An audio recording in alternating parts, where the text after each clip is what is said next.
Iya, iya, iya. Kita beri tepuk tangan buat Mahar Mufti. Beri tepuk tangan yang meriah.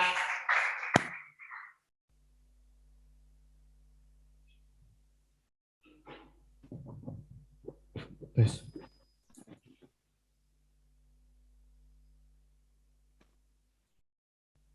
Bismillahirrahmanirrahim. Escape plan itu penting banget buat komika. Karena misalnya kalau kita diserang sama orang, kita tuh selalu siap punya jawaban. Setidaknya menggunakan dalil logika. Gue pernah punya materi kayak gini. Dalam Al-Quran, ayat terpanjang itu Al-Baqarah ayat 282. Dan itu ngomongin tentang utang. Ada yang tahu kenapa ayat tentang utang panjang? Karena nyicilnya lama. Jokes itu gue bawain pertama kali di Mesir. Kelar gue bawa, ada satu orang ahi-ahi ngotot ke gue. Dik, lu jangan bikin jokes kayak gitu lagi. Karena gue udah siap, gue jawab, ya logikanya kayak gini. Kan kalau ngapal Quran kan 3 baris kan. Ya kalau yang sehalaman berarti dicicil 3 baris. Setelah gue jawab gitu dia berhenti ngotot tuh. Langsung gue nasehatin. Makanya lain kali kalau belajar agama jangan lewat YouTube, lewat TikTok. Lebih berirama. Bismillahirrahmanirrahim. Assalamualaikum warahmatullahi wabarakatuh. Gue 5 tahun kuliah di Mesir dan gue menyadari satu hal penting. Rupanya ada yang lebih ngeselin dari mama naik metik ngesen kiri belok kanan. Tahu nggak apa? Umi-umi naik metik yang kalau dibonceng jilbabnya itu panjang banget sampai nutupin lampu rem sama lampu sen. Pernah ngeliat nggak sih lu? Panjangnya tuh sepanjang broadcast hoax lah di WhatsApp tuh. Yang biasanya di ujung ada tulisan tuh, sekedar mengingatkan sama emot gini nih. Tahu nggak sih? Ya Allah, maksud gue ngapain gitu pakai jilbab panjang banget sampai nutupin lampu rem lampu sen. Karena setahu gue belajar agama, gue nggak pernah nemuin dalil yang bilang kalau lampu rem sama lampu sen bagian dari aurat. Nggak pernah tuh gue nemuin tuh. Ya masalahnya nggak masalah, sebenarnya lu pakai apa aja nggak masalah buat gue. Tapi gue naik motor di belakang lu kan jadi bingung ya. Ini sejak kapan ada jilbab motifnya glow in the street? Gue tipe orang yang mengamini hak kebebasan berpakaian. Maksudnya kayak tadi terserah mau pakai apa. Makanya gue tuh tipe orang yang suka kesel sama orang yang nyamain orang pakai cadar itu sama kayak ninja. Lu dulu pasti kayak gitu semua tuh. Ada orang pakai cadar, wih ninja, ninja. Karena menurut gue orang pakai cadar sama ninja tuh beda. Karena setahu gue nggak ada tuh ninja yang mau dipoligami. Dan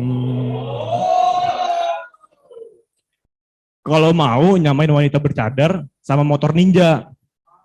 Soalnya dua-duanya tuh sama-sama suka ngegas. Kalau udah ada hubungan sama salip menyalip.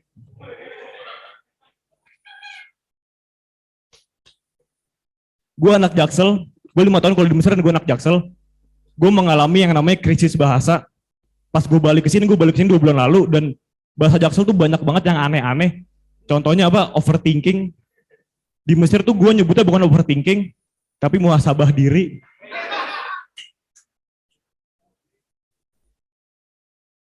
Terus apa gue nggak ngomong apa? Dik, minggu besok gue mau staycation sama pacar gue. Staycation, zina, tolol. Ya, so suci banget gue ya. Apalagi sih FWB, bukan FWB, kawin kontrak. Enggak, ini gue kelihatan bang suci, padahal gue dalamnya enggak suci, suca. Gue mengamini bahwa don't judge people by their cover. Lu jangan ngejudge seseorang itu dari covernya doang. Karena gue dulu pernah punya pengalaman ketika gue ngejudge suatu dari covernya. Waktu itu gue pernah beli kaset di Glodok. Gue mau beli kaset Spiderman. Pas gue tonton rupanya isinya nggak bener.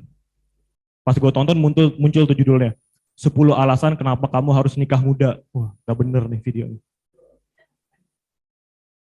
Nggak di disclaimer dulu. Nikah muda di artian gue itu yang nikah di bawah 20 tahun. Kalau di atas 20 tahun mah nggak masalah buat gue. Soalnya karena menurut gue nikah muda, sistem yang digunakan nikah muda itu kejam. Sistem yang digunakan di nikah muda itu sama aja kayak sistem yang digunakan VOC zaman Belanda dulu, zaman penjajahan Belanda dulu. Karena antara nikah muda sama sistem VOC itu sama-sama mendorong laki-laki muda untuk melakukan kerja paksa. tanpa sedikit pun dia bisa menikmati hasilnya. Dan sistem detailnya pun menurut gue sama. Kalau dulu zaman VOC, dari pagi, mas bangun jalan 1000 km. Kalau nikah muda, dari pagi, mas bangun jalan, sekalian motor, 1000 km.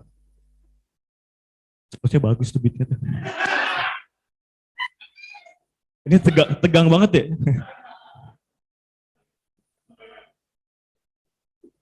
Gue 5 tahun kuliah di Mesir, dan gara-gara gue kuliah di Mesir, itu gue jadi punya job desk tersendiri gitu di setiap tempat. Job desk gue baca doa, dikit-dikit doa, dik doa dong. Oke, gue nggak masalah kalau gue disuruh baca doa di situasi yang tepat, nggak masalah. Masalah kan gue anak tongkrongan ya, gue sering banget disuruh sama temen tongkrongan gue buat baca doa, dik doa dong. Kan kita tahu ya kalau nongkrong tuh isinya ngegibah doang ya. Gibah tuh dalam Islam makan daging saudara sendiri. Ya maksud gue kalau gue baca doa biar daging gibahnya halal. Panggil MUI sono. Maksudnya dikit-dikit doa, dik doa dong. Woi, gue juga bisa kultum. Suruh kultum juga dong. Logikanya tuh sama aja kayak yang teman-teman gue yang tahu gue kuliah di Mesir terus minta oleh-oleh onta ke gue. Dik, lu kalau di Mesir ya oleh-oleh onta dong. Onta Mesir. Gue kasih tau nih, di Mesir tuh bukan cuma ada onta doang. Pesawat ada, kereta ada, umi-umi naik metik tadi banyak tuh. Bukan onta doang gitu. Dikit-dikit onta, dik, onta dong, onta. Woi, gue juga bisa kultum. Udah. Terima kasih. Wassalamualaikum warahmatullahi wabarakatuh.